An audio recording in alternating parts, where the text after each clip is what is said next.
पीछे छुपे थे, लाइन से टैंक लगा के एयरफोर्स आई, लाइने से उड़ा दिया है, धर धर धर धर धर धर।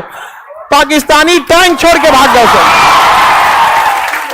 ये पाकिस्तानी सब टैंक छोड़ के भाग गए सर। आज भी वो टैंक भारत में है, वो वार मेमोरियल में रखा हुआ, छोड़ के भाग गए सब। और उनका वायरल हो गया था रेडियो पे उन्होंने बोला था कि जल्दी से रीइंफोर्समेंट भेजो, ये पाकिस्तानी मधुमक्खी की तरह हमें घेर लिए हैं सब। अब भाग गए सब यहां से। अब इधर भयानक बवाल हुआ, जोधपुर एयरबेस बच गया। हम लोगों के ऊपर से इंदिरा गांधी जो थी, मानेकशॉ ने आदेश दिया कि पश्चिमी फ्रंट पे कोई लड़ाई नहीं होगी, केवल डिफेंसिव रहना है, बस उसको बचा के रखना है। इधर धोना चालू होगा और इधर से मार धड़ाधड़। मुक्ति वाहिनी इधर से थी और इंडियन आर्मी खुल के उतर गई, कह मुक्ति वाहिनी आगे बढ़ो, हम लोग हैं तुम्हारे साथ। अब मार धड़धड़ा दी यहां पर पूरी तरह से इंडियन आर्मी, और ऊपर से एयरफोर्स पूरा तबाह कर दिया, और नीचे से नेवी मार के गर्दा उड़ा दिया। यहां पे इनकी आर्मी सब परेशान हो गया, यार इसे कहीं मारा जाता है, ऐसे थोड़ी मारा जाता। पूरा तबाही हो गया। और सबसे ज्यादा तबाही मचाया था हमारा आईएनएस विक्रांत। आईएनएस विक्रांत एक ऐसा जहाज था जिसके ऊपर एयरपोर्ट था, उस पानी वाली जहाज के ऊपर एयरपोर्ट, उसमें लड़ाकू जहाज उतरते थे सब। अब पूरा यहां लगा के खड़ा हो जाता था। अब समुद्र में एयरपोर्ट बन गया, लगा दिया पानी वाली जहाज, उसमें से जहाजें उड़ती थी। यहां से विक्रांत जो था पानी वाली जहाज, विमान वाहक पोत, इसमें से उतरती थी, बम मार देती थी, यहां से धाधड़ उड़ा दी, काक्स बाजार उड़ा दी, चिटगांव उड़ा दी, ढाका उड़ा दी, नारायणगढ़ उजाड़ दिया, चारों ओर से उजाड़ दिया हम लोग। इधर आर्मी घुस गई, कौन बचल है रे धाए सुसुरात नहीं मारे यहां पे चारों ओर से आर्मी। उधर मुक्ति वाहिनी वाला, अरे बाप रे, वो तो एकदम देखा था सब अपना घर उजड़ते हुए, घर के सामने से उन सब की बहन उनको उठा ले गया था सब। अरे उन सब जब कैंप बनाया था सब ना पाकिस्तानी सब, तो उमर पूछता था सब कैंप में, उमर 40 साल साइड रखो, उमर 25 इधर साइड रखो। वो लोग कैटेगरी बनाया सब, अपने देश की महिलाओं को धज्जी उड़ा दिया सब। वहां बांग्लादेश वाले सब ने एकदम खार खाया था, कहा था पाकिस्तानी मिल गए लोग ना। अब पाकिस्तानी जहां देख लेते थे ना, भारतीय सेना का वही मदद करता था। इंडियन आर्मी आबेन इधर बंगाली लोग हिंदी जानता है, ऐसा नहीं कि सब नहीं जानते, सब जानते हैं लोग। कुछ जो नहीं जानते टूटा फूटा जानते हैं, लेकिन जानते हैं। इंडियन आर्मी बताती थी कर्नल का घर है, कर्नल का घर है। अच्छा रुक, कर्नल का घर है, ले मामा ठाकुर उड़ा दिया यहां पे पूरा। अब पाकिस्तान बौखला गया। पाकिस्तान के लिए सबसे बड़ा था कि कैसे आईएनएस विक्रांत को उड़ा दो, आईएनएस विक्रांत को उड़ा दो।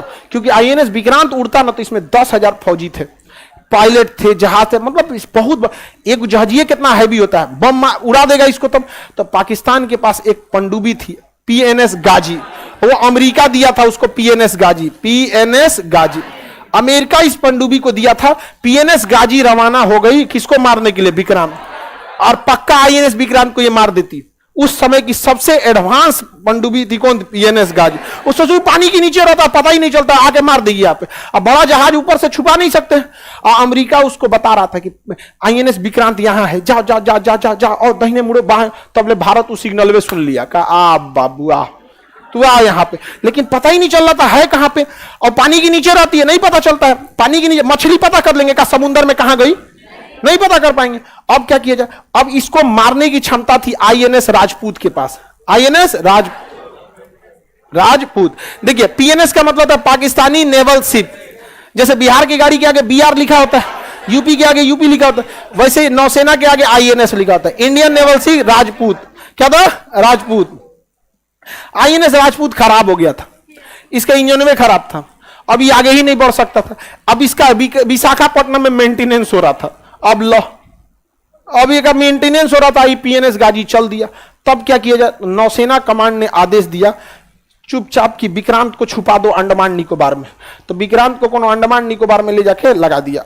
अंडमान निकोबार में बहुत सारा आइलैंड है जहां कोई नहीं रहता, वहां लगा दिया। जैसे नदी के किनारे आपका घाट होता है ना, तो देखिएगा नाव जहां लगती है घाटे पे लगती है, और 2 किलोमीटर दूर को ना लगा देगा तो उन्हें कोई जइबे नहीं करता है। तो छुपा दिया आईएनएस विक्रांत को, और हल्ला कर दिया कि आईएनएस विक्रांत विक्रांत आया है विशाखापट्टनम पे, ऑर्डर कर रहा है 10,000 अंडा, खाने वाला अंडा, क्योंकि वहां पे हजारों सैनिक रहते हैं तो खाना पीना चाहिए, अंडा चाहिए, सेब चाहिए, फल चाहिए, घी चाहिए, दूध चाहिए, मार ऑर्डर पे ऑर्डर कर रहा है। विशाखापट्टनम पे हर दुकानदार के ऊपर हड़कंप मच गया, अरे भाई चाहिए 20 कुंटल गेहूं चाहिए, 100 कुंटल अनाज चाहिए, ये चाहिए, कहा है? अरे नेवी का विक्रांत आ रहा है, विक्रांत आ रहा है, विक्रांत आ रहा है। अब पाकिस्तानी जासूस भारत में भी घूमते रहते हैं, कह रहा है पाकिस्तान में फोन करा, सुन रहे हैं विक्रांत विशाखापट्टनम आ रहा है।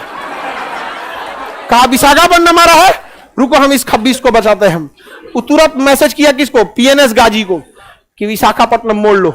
आया है विक्रांत कहां पे? विशाखापट्टनम। इस ससुरा बहला मोड़ लिया विशाखापट्टनम में। अब वहां खड़ा था कौन? आईएनएस राजपूत। मार दिया आईएनएस राजपूत किसको?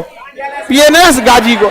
अब पीएनएस गाजी उधिया गया पानी के अंदर। यहां पर सोचिए, जो इंजन जिस जहाज का खराब था उससे मार दिए दुनिया की सबसे एडवांस जहाज को। समझा गया? देखिए, मारने का तो मार दिए हम लोग पीएनएस गाजी। अब पीएनएस गाजी था किसका? अमेरिका। अमेरिका का। हमारा तो घोर बेइज्जती हो गया, अखंड बेइज्जती हो गया। किसका? अमेरिका का। अमेरिका कहा कि अब इसका हम बदला लेंगे। तो पाकिस्तान कहा अमेरिका से कि देखिए हमारा बेइज्जती नहीं हो रहा है, आपका भी बेइज्जती हो रहा है, प्लीज हमको बचा लीजिए। हाँ, कल से आप ही को अब्बा कहेंगे हम। हमको क्या कर लीजिए? बचा लीजिए। तो पाकिस्तान को बचाने के लिए कौन आया? अमेरिका। अब हमारा तो पूरा युद्ध बदल गया भैया। अब हम लोग अमेरिका से कहां से लड़ेंगे? 1971 में 1971 में लड़ाई हो रही थी। अब हम लोग अमेरिका से कहां लड़ेंगे? इतना एडवांस देश है। आजो कितना उसके। अब उस ससुरा अपना पानी वाला बेड़ा भेज दिया, पनडुब्बी। उसके पास जो विमान बागपत था ना, हमारे विक्रांत से 4 गुना बड़ा था, और इसमें लगा हुआ था परमाणु बम।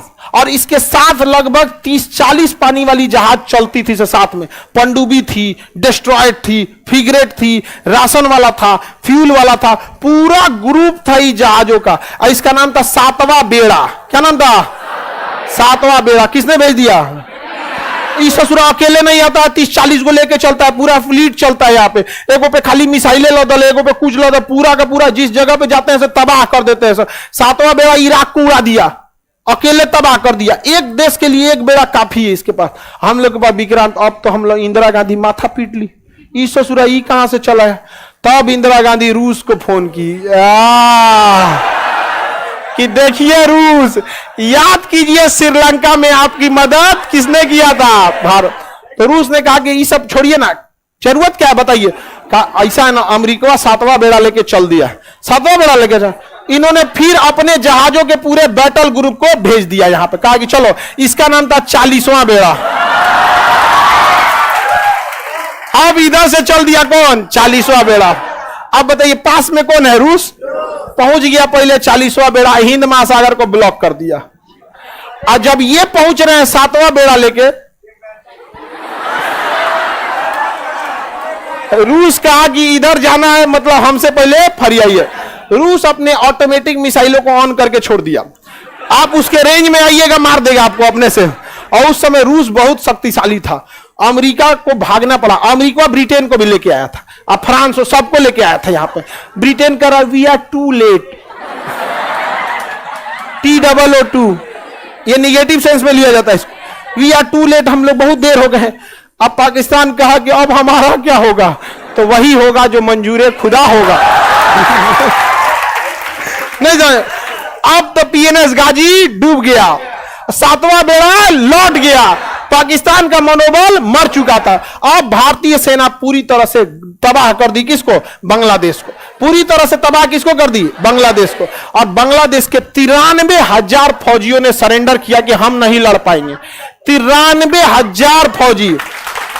जरा सोचिए, इन गधों को सोचिए, हमारे यहां 120 फौजियों ने सरेंडर नहीं किया। उसी लड़ाई में ससुरा 93,000 फौजियों ने सरेंडर किया। गिनीज बुक ऑफ रिकॉर्ड में नाम दर्ज हो गया। इससे बड़ा सरेंडर दुनिया में कोई नहीं। और कहते हैं, और ये गधे कहते हैं कश्मीर ले लेंगे यहां पर। अरे हमारे यहां कोई ट्रेन पे चढ़ता है ना तो 150 रुपया का हवाई चप्पल नहीं छोड़ता है, उसको पकड़ के सोता है, नींद खुलता है, भाई चप्पल है कि नहीं मेरा? ससुरा तुम हमसे कश्मीर छीन लेगा? हम लोग के यहां साबुन खत्म हो जाता है तो मोड़ के फिर लगाते हैं लोग, और दीवार पे साट देते हैं, हाथ मांजेंगे। हमसे कश्मीर छीनेगा? हमारे यहां विद्यार्थियों का पेस्ट खत्म हो जाता है, कांच के निकाल रहा है, काट के बकोट के, उसके बाद पानी भर के। हमसे कश्मीर छीनेगा? अजब हाल है यार, यहाँ पे कश्मीर छीनेंगे लोग हमसे। समझ में आ गया कि नहीं आएगा? अब नेक्स्ट क्लास कल करेंगे, आज के लिए इतना।